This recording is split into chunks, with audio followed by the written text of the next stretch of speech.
You're listening to Where You Live with Gene Sullivan.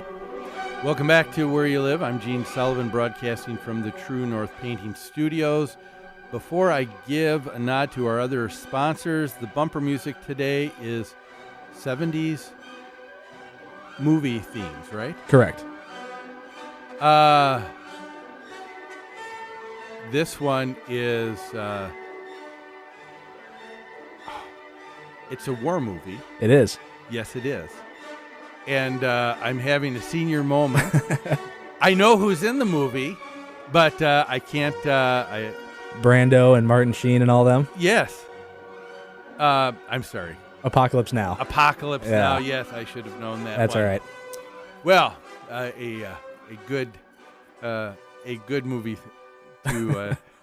Well, you still got two segments I've left. got two others, but I'm not batting 1,000 today. No. Well, again, welcome back. As I said, I am broadcasting from the True North Painting Studios. The show's brought to you also by American Family Insurance, the Kim Bennett Agency, and Extreme Exteriors.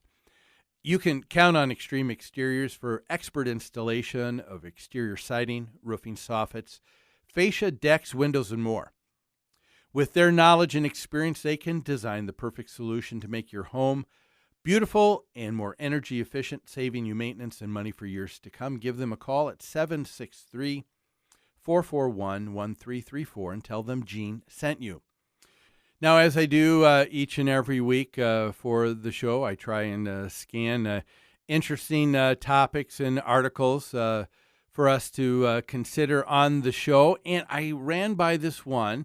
And the title says, "It may be time to fire your HOA management company."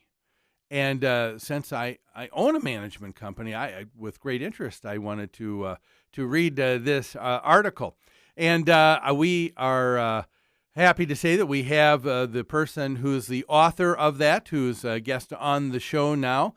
From Austin, Texas, we have a realtor by the name Tim Thornton, who's with us. Hello, Tim. Thanks for being on the show. Hey, Gene. Thanks for having me. I appreciate it. Now, you this is written in a blog that you put together. Is that correct? Yeah, I write a blog when I'm not sleeping or selling homes. I write a blog called Austin Real Estate Secrets. Okay.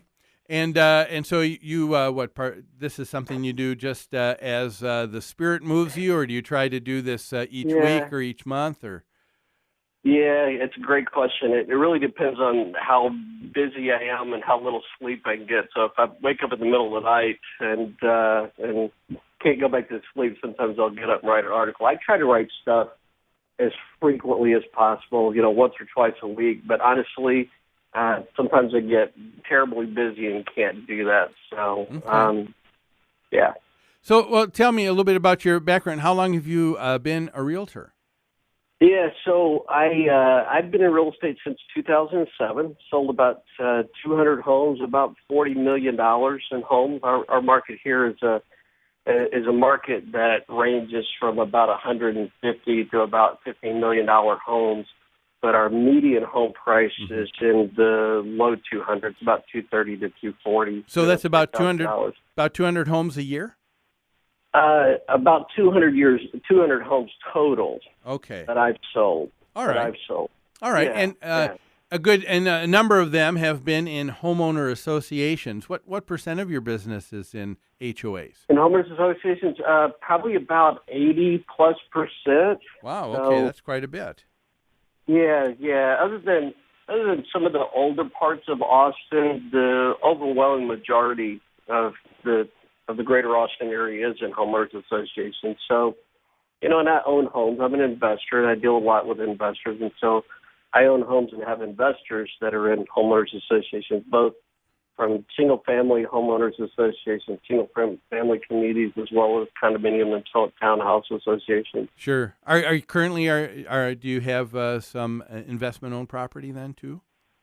I do. Okay. How many different properties do you have right now at this time? A few. Pardon? A few. few. Okay. All right. Give me the same answer I give my clients. All right. Okay. Sorry about that. Well, let me let's go on. This was an interesting topic. You wrote in your blog, it said it may be time to fire your HOA management company. And you began by saying that it's your experience with management companies, and you feel that it's a fairly extensive one that you have, both as a homeowner living in an HOA. Have you lived in an HOA as well? I have, and I do. Okay. And then as an investor, you said that what you've seen over the years is that management companies have the tendency to become complacent with time. They become unresponsive and ultimately become very arrogant about their role in the management of the affairs of the HOA. And you said that this is a predictable truth and something that is what the general conclusion of what takes place with any management company once they get in place with an HOA. Would that be fair to say? I think that has certainly been my experience and seems to be the experience that's been borne out by a lot of my clients. And so I'll tell you, never realize. So again, let me thank you for taking on what's obviously a pretty egregious and probably a pretty confronting kind of series of statements or blog article, if you will, to your business. And I appreciate the fact that you're willing, interested, and able to, to kind of put that out on the table and say, let's look at it. And that's really kind of the intent of any kind of article like this, is to put something on the table. Yeah.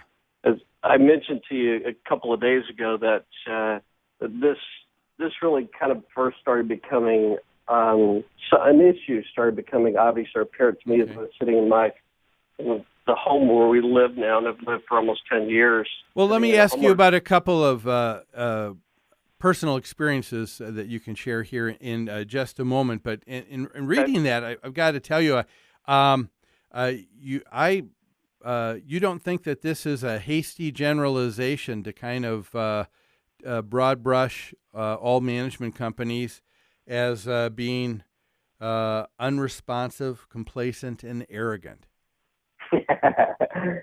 I think there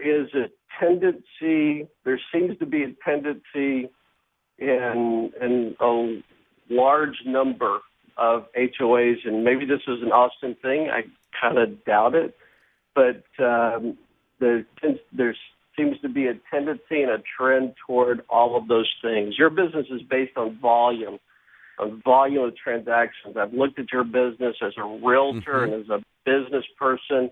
I've looked at back of the envelope numbers and what it takes to be able to actually have a six-figure income or manage a profitable and healthy business in your industry. And it seems to me that it's all hinged on doing large volumes and turning large volumes of clients. Is that a good assumption? Oh, of course. When you're dealing with a nonprofit organization, a corporation like you are with an HOA, people say, "Hey, what's the bottom line?" There is the platinum level of service, and then they say, "Well, what else can you do for us?" And you start cutting away at things until it makes sense financially for someone to do that. I want to hear about a couple of those examples, but we've got to take a break right now. You can hang on for another segment, can't you? Sure. Great. We're talking to Realtor Tim Thornton from Austin, Texas, from Zip Realty.